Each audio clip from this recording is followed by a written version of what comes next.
बहन की मृत्यु के बाद उनके पुत्र पृथु जी हुए। पृथु भगवान ने पृथ्वी को व्यवस्थित किया। पृथु जी के नाम से ही इस पृथ्वी का, इसका नाम पृथ्वी पड़ा। पहले इसका नाम था धरा। धरा का मतलब है जो सबको धारण करे, धारयति इति धरा, सबको धारण करने के कारण इसका नाम हुआ धरा। फिर पृथु जी इस पे प्रकट हुए तो पृथु जी के कारण इसका नाम हो गया पृथ्वी। पृथु जी ने 100 अश्वमेध यज्ञ किए। 100वां यज्ञ जब चल रहा था तो इंद्र ने उसमें बाधा उपस्थित की।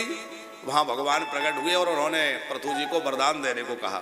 पृथु जी से कहा वरदान मांगो, मैं तुम्हारे यज्ञ से, तुम्हारी भक्ति से प्रसन्न हूं। तो पृथु जी ने क्या वरदान मांगा?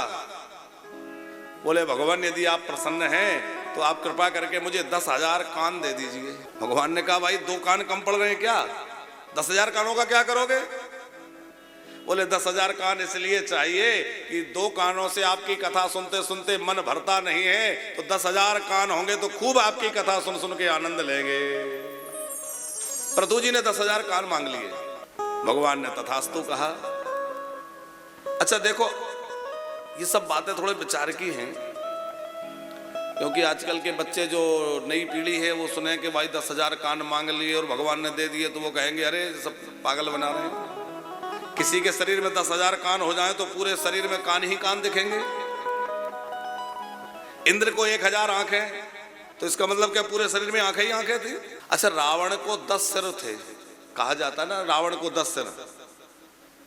तो कभी आपने सोचा कि वो 10 सिर कैसे में होंगे? मतलब ऐसे सीधे सीधे होंगे कि गोल गोल होंगे? यदि गोल गोल रहे तो सोते समय 1-2 दब जाएं, नहीं दबेंगे। और सीधे सीधे रहें तो सोएगा तो ऐसा लगेगा जैसे हल खड़ा हो, वो किसान का हल होता है ना, इधर वाला बहुत ऊपर रह जाए।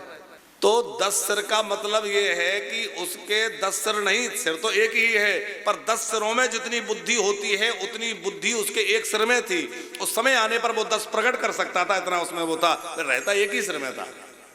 उसी तरह महाराज पृथु के कान तो 2 ही, पर 2 ही कानों में 10,000 कानों का सामर्थ्य आ गया। 10,000 कानों से जितना सुनाई दे सके उतना 2 कानों से सुन सके, इतनी सामर्थ्य उनको प्राप्त हो गई।